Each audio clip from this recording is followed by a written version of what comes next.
গোপন সংবাদের ভিত্তিতে জানা যায় সুন্দরবনের দুর্ধর্ষ ডাকাত করিম শরীফ বাহিনীর সদস্যরা সুন্দরবনের শেলা নদী সংলগ্ন মূর্তির খাল ও তৈয়বের খাল এলাকায় অবস্থান করছে। প্রাপ্ত তথ্যের ভিত্তিতে গত 20 ফেব্রুয়ারি শুক্রবার বিকাল 4টায় কোস্টগার্ড বেস মোংলা ও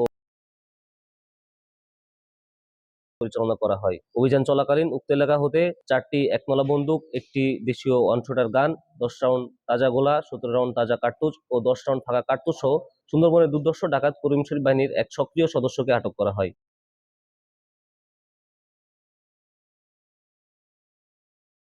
করিম শরীফ বাহিনীর সঙ্গে ডাকাত দলকে অস্ত্র, গোলা বারুদ ও রসদ সরবরাহের মাধ্যমে সহযোগিতা করে আসছিল। জব্দকৃত আলামত ও আটককৃত ডাকাতের পরবর্তী আইনানুগ ব্যবস্থা গ্রহণের কার্যক্রম প্রক্রিয়াধীন রয়েছে। ত্রয়োদশ জাতীয় সংসদ নির্বাচন উপলক্ষে কোস্টগার্ডের সদস্যরা নির্বাচনী দায়িত্বে কিছু অসাধু চক্র পুনরায় সুন্দরবনে সক্রিয় হওয়ার চেষ্টা করছে। তবে সুন্দরবনকে দূষণমুক্ত রাখার দৃঢ় সংকল্পে ইতিমধ্যে কোস্টগার্ড বিশেষ সাঁড়াশি অভিযান আরম্ভ করেছে। উক্ত অভিযানে সুন্দরবনে ডাকাত করিম শরীফ বাহিনীর 5টি আস্তানা ধ্বংস করা হয়। আমরা দস্যুদের উদ্দেশ্যে বলতে চাই, সুন্দরবনকে দূষণমুক্ত রাখতে কোস্টগার্ডের এই ধরনের অভিযান ভবিষ্যতে অব্যাহত থাকবে। Next level, well done, side by side, free.